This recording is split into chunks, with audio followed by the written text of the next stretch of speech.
Je to přesně rok, co díky spolupráci s firmou Campers for You můžeme používat tuhletu káru, je to Adria Twin a užili jsme si z ní hodně ježdění a hodně srandy. Přesně tak a dneska se mrknem, jak se nám ta kára líbí, co jsme na ní využívali, co ne a uděláme si takový kárček. Přesně tak, máme přece jenom rok zkušeností s touhletou střelou, tak se jdeme do toho pustit. Let's go.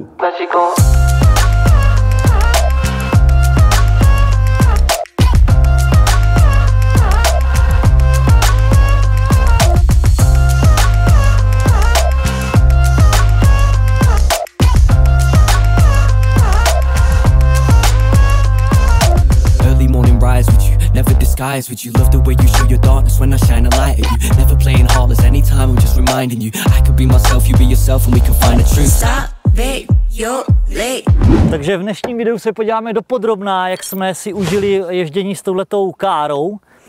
Začneme tak nějak od motoru a budeme se prostě posouvat průběžně všema featurama, který tenhle ten obytňák nabízí. Takže je to vlastně postavený na Fiatu Ducato, motor 2.2, 103 kW. Skvěle se s tím jezdí, je to svižný motor, máme tam vlastně automatickou převodovku, což je extrémně pohodlná záležitost i s takovouhle větší károu, tak někde cukat, tak s tím automatem je to velice zábavný a v podstatě musíme říct, že se s tím jezdí fakt perfektně. A hlavně i tím, že to je vestavba, není to taková ta papundeklová velká nástavba, ale je to prostě všechno v té plechové dodávce složený, tak vlastně se s tím super vylítá, je to pevný, je to rychlý na dálnici, normálně když potřebujeme, tak jedeme 130, spotřeba tuším dlouhodobě je tam 10,2 litry. Máme s tím najeto zhruba 35 000 km za ten rok. To jsem chtěl říct, že vlastně to naše používání není úplně takový jenom výletnický, ale že to je normálně jako kára používaná rok fakt jako tvrdě docela. Je to tak, skoro každý den v podstatě všechny naše ježdění, všechny bike tripy, všechny exibice. S vozejkem těžkým. Jasně, taháme zatím vozejk a jezdí to fakt skvěle. Takže 10,2 dlouhodobá spotřeba a s tím, že s touhletou károu pracujeme, jezdíme na akci, jezdíme na točení, tak v podstatě vždycky člověk spěchá. Takže fakt jakoby jezdíme normálně na limitu, dálnice 120, 130 úplně normálně. Když člověk třeba jede, dá si tam ekonomický mod, tak se dokáže dostat klidně na 8,5-9 litrů s lehkou nohou, ale v našem podání takhle. No. Takže, jak jsem říkal, ta vestavba je skvělá v tom, že oproti těm velkým obytňákům je vevnitř trošku útlejší, ale za ty jízdní vlastnosti toho auta to naprosto stojí. Jinak ten model je ještě dopodrobna Twin 640 SG, což znamená, že je to 6,40 m dlouhý. Úplně ideální velikost. Je to vlastně H2, to znamená taková ta střední vejška. Postavíš se tam. My máme s Ondrysem 179 zhruba a takhle člověk prostě si tady může jakoby bydlet úplně skvěle. A je to strašně pohodlný. No. Takže my to vlastně třeba u Exhibits to používáme jako skvělý zázemí, kdy rozděláme setup exibiční, pak si semka sedneme, oblečeme se do chráničů, dáme si kafe a tak dále.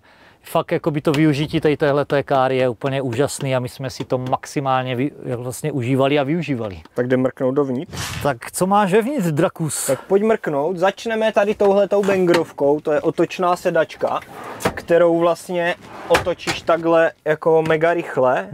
To stejně i ta druhá otočka couvneš k volantu, takže z toho máš pak tady takovejhle jako takovej office chill, ať už pracovní nebo chillovej, tak tady máš jako pohodičku. Tohle to je super věc, ta je úplně jako nejvychytanější, to jsou tady ty stínítka, které jsou vlastně zabudované v těch, rozjedu i ten druhý, jsou zabudovaný v těch sloupcích a máš to takhle rychle vlastně zastíněný. Je to potom ty boční okna. Ty boční okna se tady dělají takhle na sucháč a připínáš takovýhle připínáky vlastně do těch cvočků. Uděláš si tady jako úplnou tmu. Že jsme zapomněli, hele, tady jsme nechali zatmavenou největší bangrovku. Když chceš hodně světla a to, tak je to příjemný. Tady tohle má vlastně Adria má tohleto takový signature svůj, že mají vlastně tohleto jakýsi panoramatický okno, nebo jak to říct, a ono to pak zvětšuje opticky zevnitř ten prostor, že se cítí, že je tady fakt jako ještě víc místa. Je to tak, to je úplná bomba, no, tohle.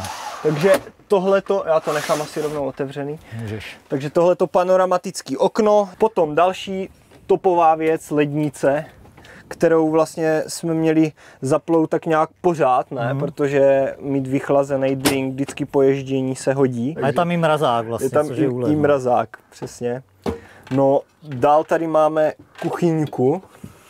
taky za nás velice využívaná věc. Nějaký těstoviny a takovéhle věci, kávičky. Jasný. Samozřejmě v moka konvičce. Já jsem tady teda jsme tady poladili ještě jednu variantu kafe, jelikož když jsi jako na exibici a nemáš úplně tolik času tady sypat do konvičky jako nějaký věci, tak tady máme i normálně klasický kávovar na kapsle. Jo. Šuplíky na jídlo, nějaký hrnce. Tady máme příbory, takový, že prostě potřebuješ něco rychlého, tak to hnedka máš na dosah. Tady je vlastně takováhle ulička a to jsme vlastně s Damexem zjistili, že vlastně v takovémhle typu auta se člověk musí trošku naučit bydlet, nebylo to úplně hned, ale jakmile vlastně zjistíš ty pravidla, tak je to pak úplně super. Ty pravidla jsou vlastně takový, že si vždycky musíš uvědomit, že ten, kdo třeba zrovna jde vařit, tak že se mu tady nemůže plíst prostě druhý, že když já řeknu, že jdu vařit, tak ten druhý nemůže jít se tam převlíkat nebo něco, protože ta ulička je úzká,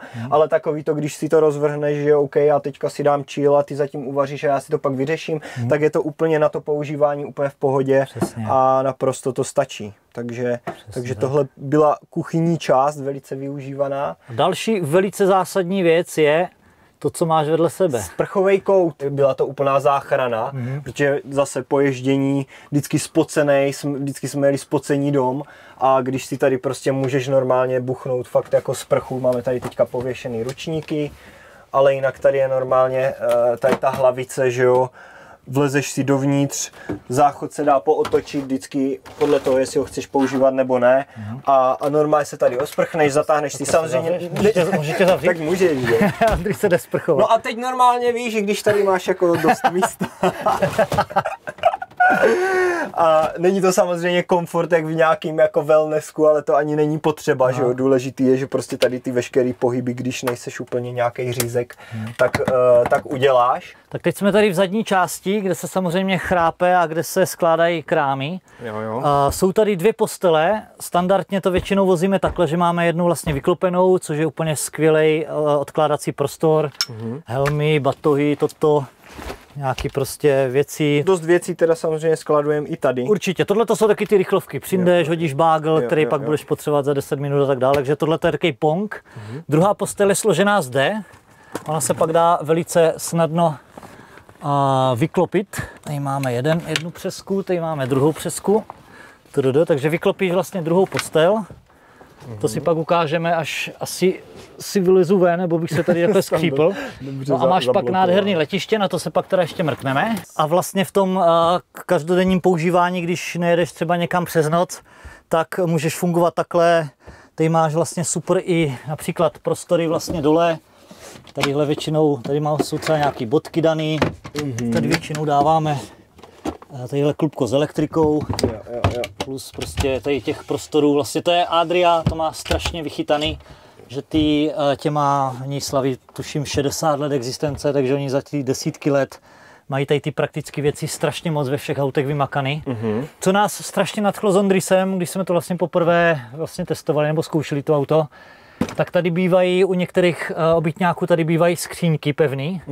V tomhletom modelu tak jsou vlastně tyhle ty skříňky suplované tady těma taškama. Ty potom, když přijedeš z tripu, tak s těma smradlavejma ponožkama a trenkama nebo chráničema, tak ty to vlastně vemeš takhle, jdeš domů, hodíš si to takhle normálně na rameno, vemeš si třeba 1, 2, 3, kde zrovna máš věci, jdeš domů, tam si ty věci vypereš, naskládáš zpátky a zase jednoduše to tam můžeš hodit zpátky. Takže tenhle ten systém je absolutně dokonalý, to nás strašně moc nadchlo. Souhlas. A zároveň vlastně nepřicházíš vůbec o ten uložený prostor, protože ten tady je, akorát je ve formě takovýchhle jakoby tašek. Takže strašně moc praktický, naprosto dokonalý. Potom vlastně, když se chrápe, tak tady jsou různé lampičky, USB-čkové přípojky. Taky zase strašně praktická věc. Co se týče té vejšky, to se potom podíváme i z druhé strany, tak vejška těch betlí neboli postelí, tak se dá štelovat, že můžeš to vlastně dát až do téhleté úrovně.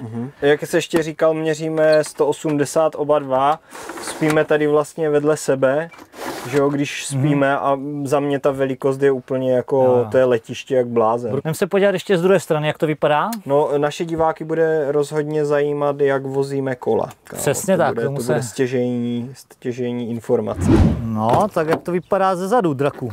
Takže ze zadu co tady máme? Hadici, pak nějakou tu elektriku vlastně na dobíjení jakoby ze zásuvky. Smetáček a lopatka, to tady dal Damex i s těma kobercama, to je za mě velký banger, protože mi vlastně jdeš v botech z bike parků, kamínky, toto a nepodře se ti to a tím smetáčkem to jde úplně krásně vymetat. No a vlastně pozice za jízdy vypadá asi takhle, kdy to je vlastně přizvedlý, má to dva takový benefity, že vlastně ty věci, co máš tady, tak ti při nějakým zatáčení nikam necestujou, takže tam je prostě takovej koridor na nějaký věci a většinou vyrážíme brzo ráno, dáme tam nějaký batohy, nahodíme kola a někdy se stane, že prostě ty kola vytahujeme a zase nandáváme do toho auta třeba 5x, 6x za den, takže nějaký speciálky, uchycení za osu, sundávání předního kola je pro nás absolutně nereálný.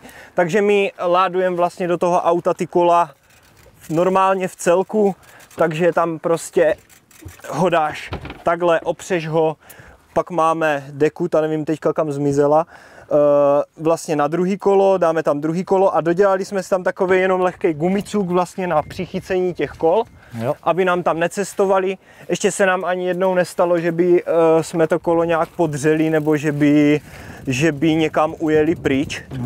Je to vždycky jedno předním, jedno zadním.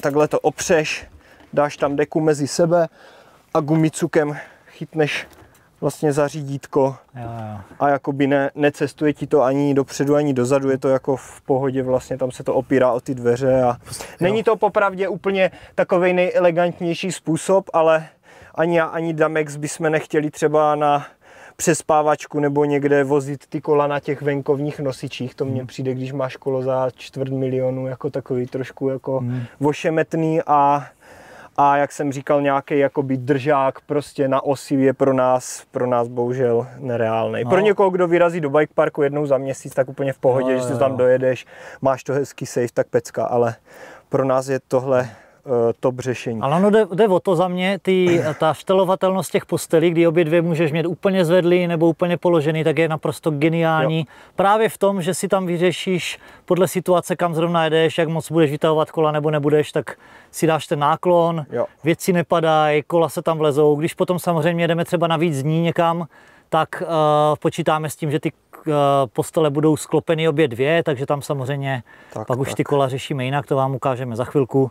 Ale to, že máš tu variabilitu a tu možnost s těma postelema hejbat, je úplně geniální. Dobrý, no tak jo, tak já bych si teďka šel mrknout, že bychom sundali předky a mrkli, jak to je vlastně složený, když někde přespáváme a máme sebou i bajky. Jdem na to. Takže když štelujeme kola úplně dolů, tak sundáme přední kolo a takhle je tam elegantně vlastně hodíme, což znamená, že máš prostě furt prostor, krásně se tam ty kola vlezou a potom jde o to, že můžeš sklopit druhou postel a máš nádherné letiště. Je to tak. Už se musí rozmontovat, možná kdybys měl ty postele vysunutý vlastně úplně do nejvyšší jako nejvyšší varianty, tak bys ani nemusel sundávat ty předky, ale ono to už je pak takový dost jako nepohodlný, jako co se týče lezení na tu postel a měl bys to a když se tady neposadíš, tak je to podle mě taková otrava. No, tady je pak super, že ty pak můžeš vlastně na té posteli sedět, klečet, klidně se jí protáhnout, když třeba venku není jako ideální poučovat. A hlavně nepoužíváme ten žebřík, že tady lezeš prostě takhle. A když to, kdyby to bylo jako hodně výš, tak už to musíš šplhat jako, tak jako těžko. A potom vlastně tady dolů samozřejmě tady vznikne taková mini garáž, kdy tady se pak vleze zase další parta krámů. Je tak. Teoreticky, když na to koukám, tak tady by se mohlo normálně vyspat 4 lidi nahoře a tak 4 dole ještě. Dobrý, tak tohle to je vlastně zadní prostor. Takhle vlastně s tím jsme se naučili fungovat, takhle s tím fungujeme, je to za nás super.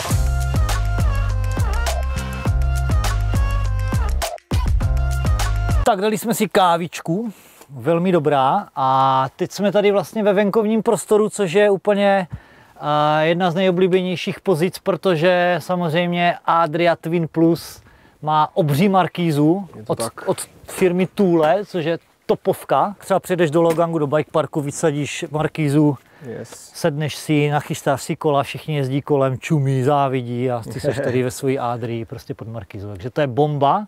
Mimochodem je teda mega pevná a suprově vlastně drží úplně bez problému. Další skvělá věc, co má Adria mega vychytaný, tak je systém vlastně stínítek a sítěk, že vlastně každý okýnko tadyhle v autě, tak má feature takovou, že samozřejmě většina je vyklápěcích, dá se to jednoduše vyklopit, to je jasný, aby si větral a ty potom vlastně můžeš udělat jednu variantu proti komárům, hodíš síťku. A to je top, jako no. To je velice důležitý a pak, když si to vysuneš takhle nahoru, tak to máš vlastně zastíněný.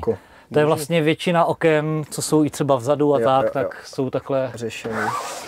Jo, což je vlastně věc, kterou strašně oceníš.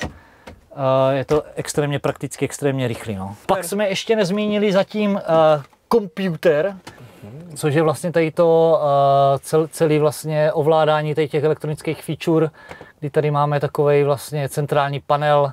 To bývalo buď nějakou samozřejmě klasicky, tady si vlastně zapínáš, vypínáš vodu, světýlka, stav baterky, stav vlastně vody si tam zjistíš, teploty, bla, různý nastaveníčka, takže to je super. Tadyhle vlastně se zapíná a vypíná boiler, takže když chceš dát sprchu a je zima, tak si to normálně nahřeješ tu vodu, to samé vlastně pro umývání nádobí.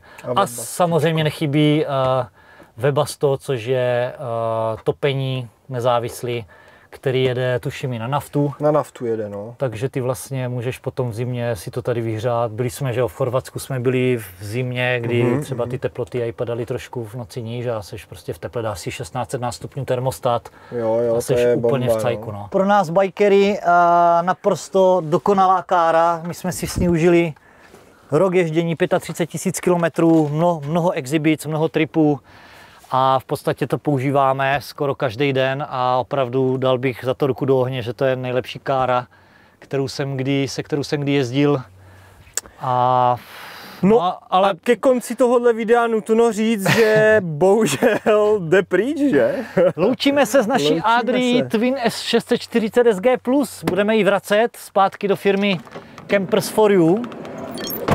Strašně moc děkujeme za úžasnou spolupráci a bylo nám obrovskou ctí rok se vozit touhletou kráskou. Takže tohle byla naše car tour, nebo van tour, vlastně s naší Adrii, jak jsme říkali, jsme mega vděční za tuhletu spolupráci, bylo to super rok jezdit s tímhletím autem a jak už jsme říkali, bohužel dneska se s ním loučíme. Vracíme ji zpátky do Campers for You a co bude dál? No to je ve hvězdách. Já si myslím, že se to možná dozvíme v dalším videu. Je to možný. Nebo ne, uvidíme. A snad nás potká zase nějaká podobná jako štěstěna, jako bylo tohle auto. Takže díky moc, že jste se koukali. Pokud se vám líbí to, co děláme, tak nám dejte like, koment a odběr a těšte se na další videa, protože my jedeme dolů!